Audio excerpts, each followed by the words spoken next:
क्या बीजेपी के नेता क्या दबंगई से? अब चूंकि सरकार ने कुछ किया ही नहीं, निर्णय नहीं लिया जा सकता था। नमस्कार, आप देख रहे हैं रिपब्लिक समाचार। इस वक्त मैं मौजूद हूँ यूपी की राजधानी लखनऊ में। मणिपुर में जो हुआ क्या वो सही था? जो बंगाल में हुआ क्या वो सही था? या जो बिहार में हुआ वो सही था? क्या इस पर केवल सियासत करना सही है? क्या राजनेता और केवल पार्टी इन सब पे सियासत ही करती रह जाएंगी? क्या इस पर कुछ निष्कर्ष निकलेगा? तो आइए जानते हैं लोगों से, जनता से, जो नेताओं को संसद तक पहुंचाती हैं, उनसे जानते हैं कि उनका क्या मानना है। क्या इन सब चीज़ों पर सियासत करना चाहिए या इनके निष्कर्ष निकालने चाहिए? जनता जो है वो क्या बोलती है, आइए चलते हैं और सुनते हैं, क्योंकि जनता सब कुछ जानती है। मणिपुर पे जो हुआ वो बिल्कुल बहुत गलत था। मैं मानता हूँ कि बहुत गलत, ऐसा नहीं होना चाहिए। पर जो इस पर सियासत हो रही है, बिहार में होता है तो उस पर सियासत होती है, चाहे भाजपा की तरफ से हो या अन्य दलों की तरफ से हो। बंगाल में यही होता है। तो क्या इस पर सियासत करने से अच्छा है इसका समाधान ढूंढा जाए? इस पर जो सारे दलों को बैठकर एक बात करनी चाहिए, ये ज़्यादा ज़रूरी है कि सियासत ज़रूरी है? क्या लगता है आपको? देखिए दोस्त, मैं आपके माध्यम से ये बताना चाहता हूँ कि जो मणिपुर की घटना हुई है वो बहुत ही शर्मनाक है और दर्दनाक है, और इसी से पूरी देश की जनता आक्रोशित है। और जो आपने भी कहा कि दूसरे प्रदेशों में इस तरह की घटनाएं हुई हैं, वो भी सब, जितनी भी घटनाएं वो सब शर्मनाक थी, उनका किसी का समर्थन नहीं किया जा सकता। और जहाँ तक सियासत की बात है, सियासत तो हर घटना पे होगी। सियासी दल रहेंगे, सियासी लोग रहेंगे तो सियासत होगी, और सियासत को होने देने से सरकार को रोकने की जिम्मेदारी सरकार की है। सरकार अगर इस मणिपुर की घटना पर 4 मई के बाद तुरंत कार्रवाई कर देती तो शायद सियासत करने का मौका लोगों को नहीं मिलता। अब चूंकि सरकार ने कुछ किया ही नहीं तो लोग तो सियासत करेंगे। और अब अगर सरकार ये कहती है कि सियासत हो रही है तो ये सरकार को देखना है कि सियासत क्यों हो रही है। अगर सरकार कार्रवाई कर देती तो सरकार कहने के इस स्थिति में होती कि भाई हमने ये कार्रवाई कर दी, ये घटना हुई है, ये कार्रवाई की है हमने। तो मेरा कहना सिर्फ ये है कि मणिपुर की जो घटना है उसके ऊपर सरकार आज भी, जिस तरह की देरी सरकार से हुई है, उसको मानना चाहिए सरकार को, और अपनी गलती को छुपाने के लिए दूसरी घटनाओं का सहारा नहीं लेना चाहिए। तो सियासत शायद नहीं होगी। भाई सियासत नहीं जरूरी है, इसमें समर्थन की आवश्यकता जरूरी है। इस हिंसा को, पूरे देश में जो हिंसा चल रहा है, इस पक्ष और विपक्ष को एक साथ मिलकर हिंसा खत्म करने की आवश्यकता है। इसमें आज हिंसा खत्म करने की आवश्यकता नहीं समझते। आज तो इसमें स्वार्थ की रोटियां सेकना चालू करते हैं। सपा हो, चाहे बसपा हो, या कांग्रेस हो, या राष्ट्रीय लोक दल हो, या जनता दल हो, सब मिलकर अपनी अपनी स्वार्थ की रोटियां सेकना चालू करते हैं। अगर किस राज्य में बीजेपी सरकार ना हो, उस राज्य में भी तो घटना हो सकता है। पश्चिम बंगाल से लेकर के मणिपुर तक इतनी बड़ी हादसा हुआ, इतना बड़ा घटना हुआ। मैं राष्ट्रपति और माननीय प्रधानमंत्री और मणिपुर के मुख्यमंत्री से मैं हाथ जोड़कर निवेदन करता हूं कि सीबीआई जांच कराकर दोषियों को सख्त से सख्त कार्रवाई।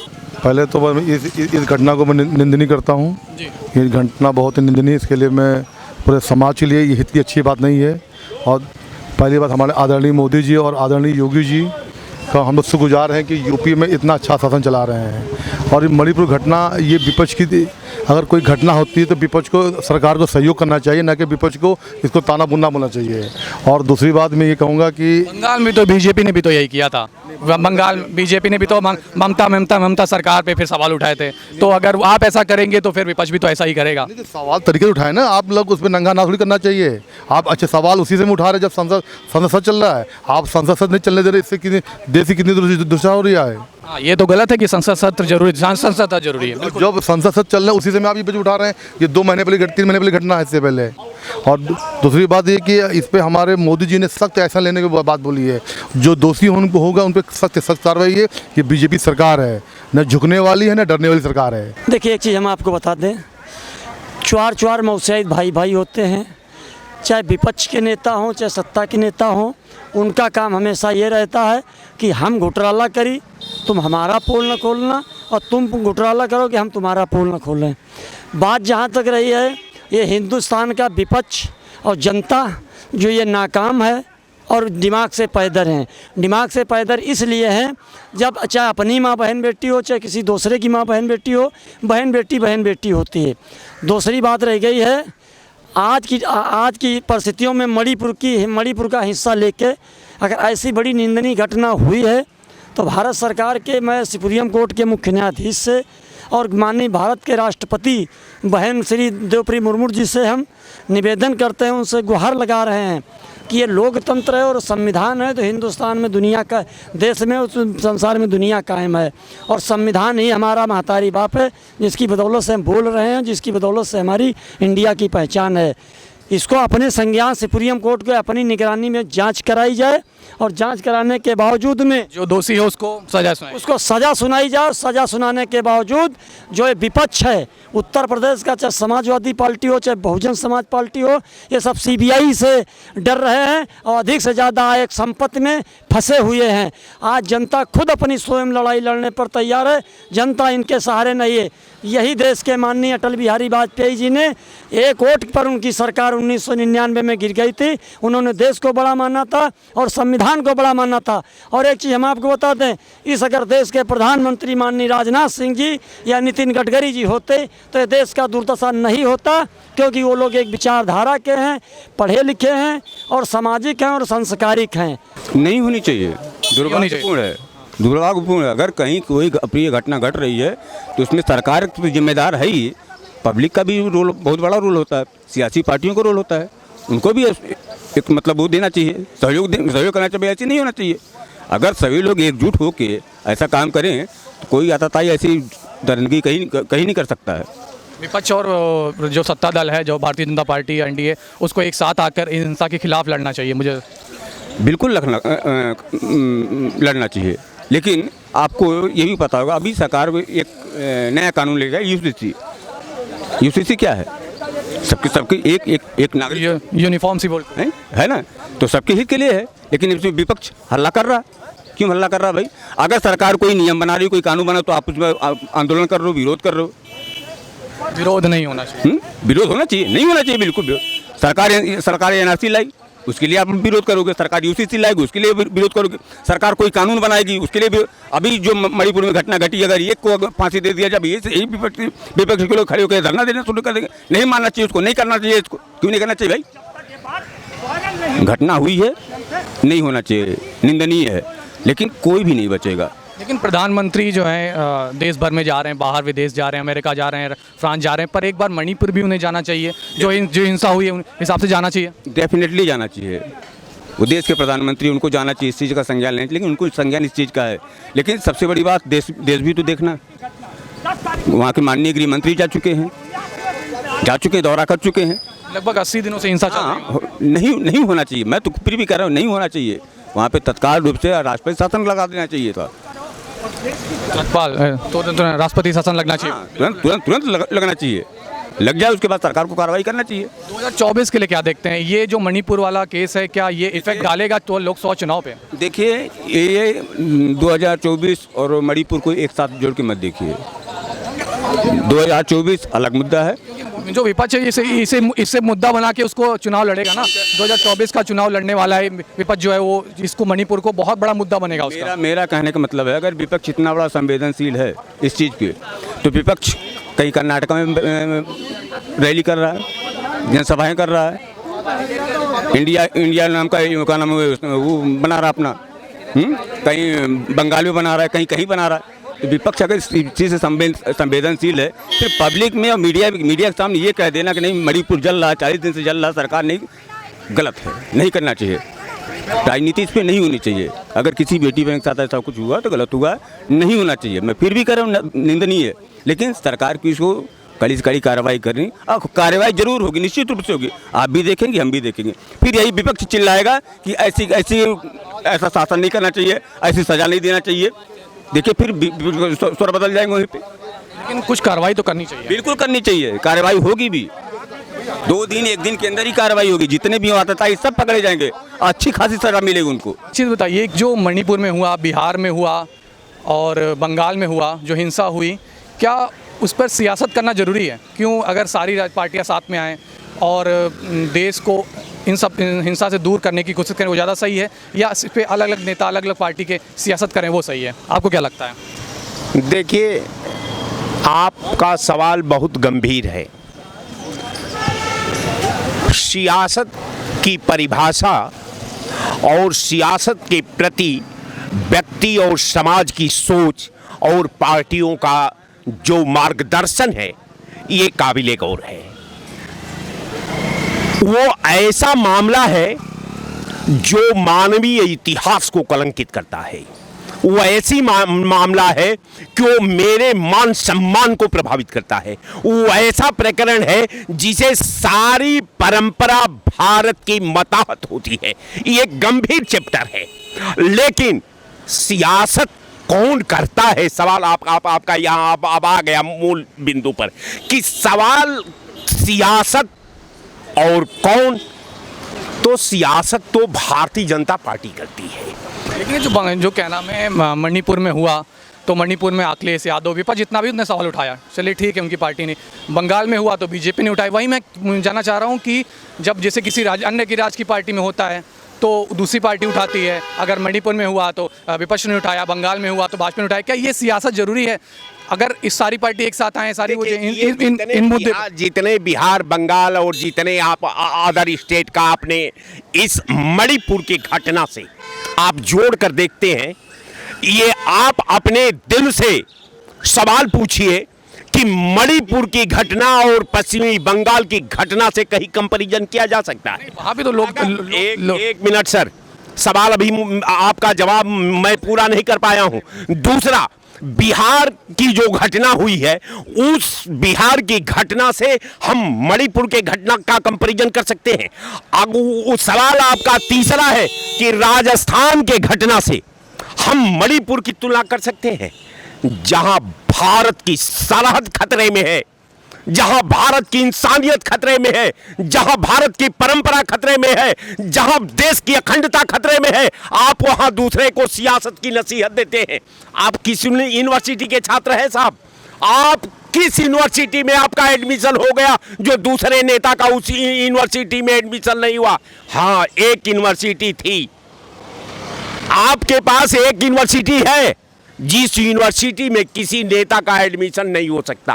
उस यूनिवर्सिटी में केवल आप ही का एडमिशन हो सकता है, आपके सोच का एडमिशन हो सकता है, आपके भावनाओं से जुड़े लोगों का एडमिशन हो सकता है। ऐसा परवरदिगार आपकी यूनिवर्सिटी को आपके साथ सलामत रखे। जो हम लोग जो जिस यूनिवर्सिटी में पढ़े हैं, उस यूनिवर्सिटी में ये नहीं पाठ पढ़ाई गई। हम लोगों को ये पाठ पढ़ाई गई कि इंसानियत जिंदाबाद, समाज में सद्भाव जिंदाबाद, समाज में बच्चों का भविष्य जिंदाबाद, समाज में किसानों का अस्तित्व जिंदाबाद। हमको वो पाठ नहीं पढ़ाई गई कि हम जाति और धर्म में आकर के दोनों के बीच की चक्की में पीस करके हमारी इंसानियत और सद्भाव दोनों आटा बन जाए, न मैं उधर का रहा न मैं इधर का रहा। तो सवाल जो मणिपुर की तुलना से सरकार दूसरे स्टेट की तुलना न करे, सरकार उस घटना को तत्काल प्रभाव से रोके।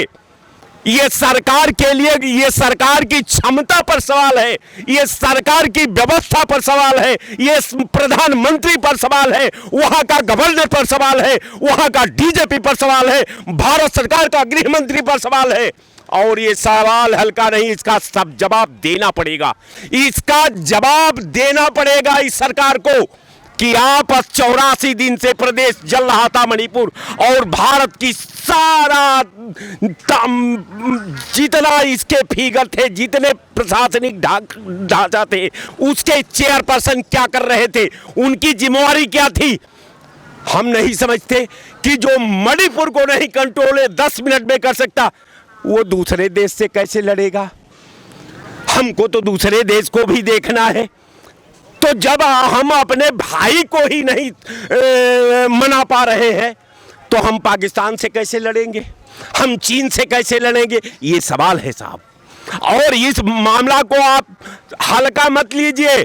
ये मामला केवल मणिपुर का नहीं है। अगर आग यूं ही सुलगती रहेगी, न मंजिल रहेगी और न बचती रहेगी। मैं तो पहले आपसे ये पूछना चाहता हूँ कि आप बंगाल की वही बात कर रहे हैं जो अभी इलेक्शन के दौरान लड़ी। हाँ, इलेक्शन में तो आपको पता होना चाहिए कि इलेक्शन से वहाँ किसको फ़ायदा और किसको नुकसान था। बीजेपी को नुकसान था।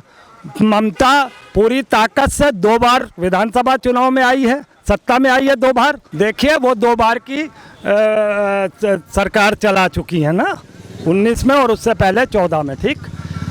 अब उन्हें क्या ज़रूरत है दंगे कराने की नगर निगम के चुनाव में, जो खुद पावर में है, सत्ता उनके हाथ में है, सब कुछ उनके हाथ में है, सिस्टम उनके हाथ में है।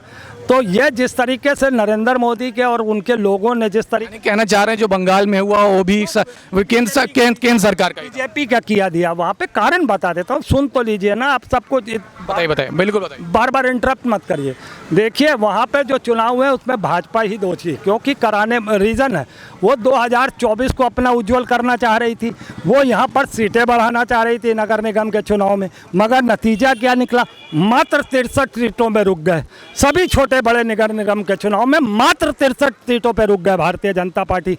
आपको बताइए जो इतने मजबूती से 2 बार की बैठी हुई मुख्यमंत्री हो, वो इस तरीके का नीच हरकत करेगी, ये तो सरासर इन्हीं की गलती है कि माहौल को ख़राब करें और इसमें जो सीटें पालें हिंदू मुस्लिम के नाम से या किसी भी नाम से कि ममता चोर है, बेईमान है, भ्रष्टाचार है, कुछ भी कह के। सुन लीजिएगा, 1 मिनट में बात खत्म हो रही है, पहरा चेंज हो जाएगा। अब आपने क्या किया कि उसको जो है पाने के चक्कर में और 2024 सुधारने के चक्कर में आपने वहाँ पे नतीजा क्या निकला, 0 सन्नाटा। और कोई सवाल करिए आप। और बाकी रही बिहार की बात, सुनिए बिहार की बात, तो देखिए मैं इस बात से इनकार नहीं करूँगा कि हिंदुस्तान में जितनी भी प्रांत हैं हर जगह लड़ाई होती है, हर जगह दंगे हो जाते, किसी ना किसी बात जाते, चाहे हिंदू भाजपा कार्यकर्ता की मौत हो, चाहे हिंदू मुस्लिम से हो गया या चाहे किसी का व्यक्तिगत झगड़ा हुआ, बढ़ते बढ़ते कहीं वो उसने जातीय रूप ले लिया, मैं उस पर नहीं जाना चाहता, मगर क्या होता है उस पर कंट्रोल कर लिया जाता है। मगर आप ये सवाल करेंगे मणिपुर पर, उसको 80 82 85 दिन हो गए, है ना। और आपको शायद जानकारी है कि नहीं है, परसों असम के मुख्यमंत्री ने कहा था कि 4 मई की बात है और 10 मई को देश के प्रधानमंत्री को वहाँ की बात पता चल चुकी थी कि यहाँ पे दंगे हुए, इस तरीका का रेप सीन हुआ, वीडियो बना गया। ये बात नरेंद्र मोदी को 10 मई को बता दी गई थी मुख्यमंत्री ये मणिपुर के द्वारा, और 79 दिन बाद देश का प्रधानमंत्री घड़ियाली आंसू बहाता है और कहता है मुझे दुख है कि औरत का अपमान हुआ। कितनी शर्मनाक बात है कि देश के प्रधानमंत्री को 10 तारीख से जो घटना का पूरा जानकारी थी वो देश के सामने 80 दिन पे आता है और घड़ियाली आंसू बहा के निकल जाता है कि मैं देश के लिए, और उसके बाद फिर वो मध्य प्रदेश और राजस्थान के उस पर बात करने लगता है कि उनके यहाँ भी तो हो रहा है। मगर देखिए मैं फिर कह रहा हूँ, जो प्रांतों के झगड़े होते हैं किसी भी प्रांत में, चाहे हिंदू मुस्लिम हो, चाहे रेप सीन हो, चाहे कुछ भी हो, उससे जल्द से जल्द निपटाने का काम किया जाता है, उस पर संज्ञान लिया जाता है, एक्शन लिया जाता है, मुजरिम पकड़े जाते हैं, उन्हें सजा के लिए अब केस चलेगा वो एक अलग चीज़ होती है। मैं ये कह रहा हूँ कि किसी भी प्रांत में कोई भी बात होती है तो उस पर निर्णय लिया, मगर क्या 80 दिन से क्या ये निर्णय नहीं लिया जा सकता था, है? तो जनता का यही कहना है कि सियासत नहीं होनी चाहिए, चाहे वो भाजपा के लोग हों चाहे वो विपक्ष के लोग हों, सियासत जरूरी नहीं है, हिंसा को रोकना जरूरी है। ये मेरा भी मानना है और ये हर जो भारत का व्यक्ति है उसका मानना है कि हिंसा नहीं होनी चाहिए, लोकतंत्र जिंदा रहना चाहिए, क्योंकि भारत जो है वो लोकतंत्र में ही जिंदा रहेगा, क्योंकि भारत में सबसे बड़ी चीज़ है वो लोकतंत्र है। ऐसे ही और अपडेट के लिए जुड़े रहिए हमारे साथ। कैमरा पर्सन सोनू के साथ मैं हिमात प्रताप सिंह, रिपब्लिक समाचार, लखनऊ।